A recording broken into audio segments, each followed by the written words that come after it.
Hey toy collectors, welcome to another super exciting outrageous toy review. Today, we're taking a look at the 1991 Eco Warriors Flint figure. Flint's always had a leadership role on the G.I. Joe team, but Eco Warriors was the first sub-team in which Flint was in charge. Version 3 was also the first time Hasbro issued him without his signature beret. Eco Warrior Flint is dressed in a bright green hazmat suit with yellow and blue details on it. The green jumpsuit covers his entire body. He's got gloves, a belt, and a chest harness piece here that's in yellow. A little bit of tubing and piping in the blue, and he's got black boots. Flint's head sculpt is nice. It's very believable this is the same character as version 1 and 2.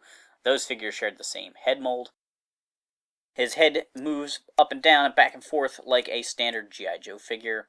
He has articulation at the shoulders that allow the arms to pivot and move out to the sides.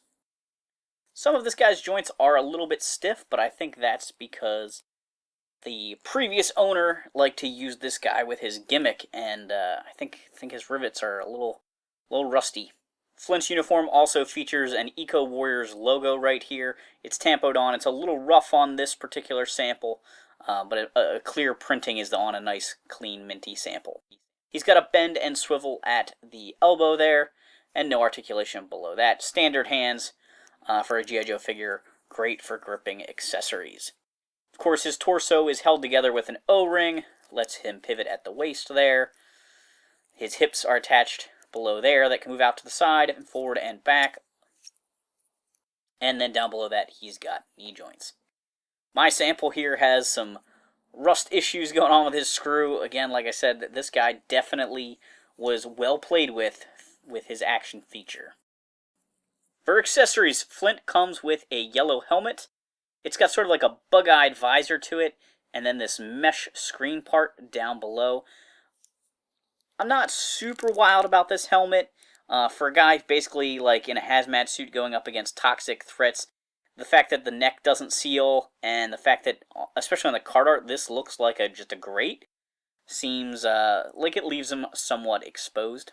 A standard accessory with Eco Warriors was a water squirting backpack. They're all very similar, but they are unique to the different characters.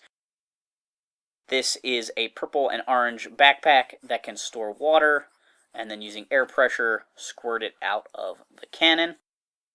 The backpack pegs on Flint like a standard backpack, and then you can plug this into his hand. The hose disconnects here at the backpack to make it easy to load water into the water squirting system. Flint's final accessory is a really large cannon. It's basically as big as the water squirting cannon.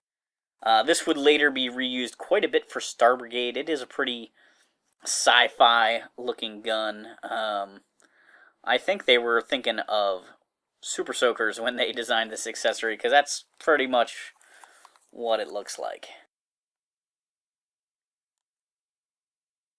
I've got a glass of ice water here. We're going to submerge Flint in it and see if we can get his color change feature to work. He should get some pink splatters on his leg and torso.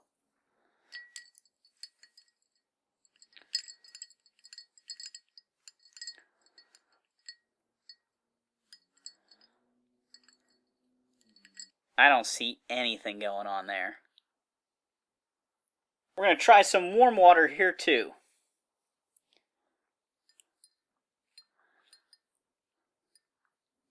Nothing happening with his action feature.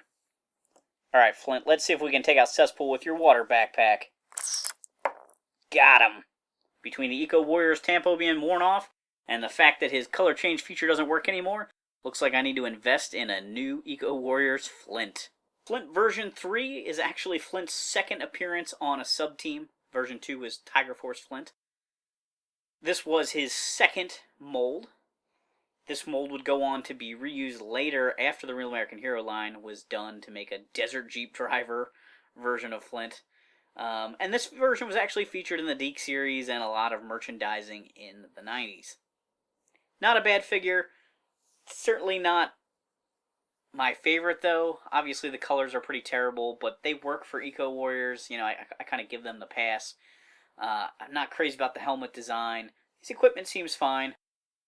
And overall, you know, I think he's a middle road figure. You know, he's more about the gimmick with the water squirting and the water changing than anything else.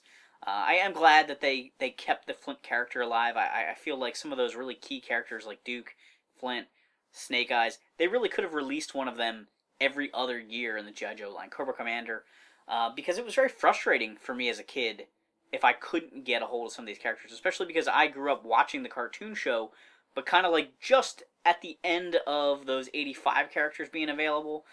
The 86 guys were really coming in, and so I missed out on characters like Snake Eyes and Firefly and Scrap Iron that were in the cartoon show, or Hooded Cobra Commander. Luckily, I was able to get him as a mail away. But a lot of these characters that were important in the cartoon, Destro and the Baroness, were just impossible to get. So I think it was neat when they reissued characters, and that's why I went for Tiger Force characters and Slaughter Marauder characters, and I didn't usually get them as a repaint. That was my version of Bazooka, or that was my version of Mutton Junkyard, because, that was how I could get them on the pegs. So I think key characters like Flint definitely deserve to be reissued, and putting him in charge of the Eco Warriors makes total sense. And that just about wraps it up for Eco Warriors Flint. Thanks for watching this super exciting, outrageous toy review. Make sure to like, subscribe, and check out our other videos.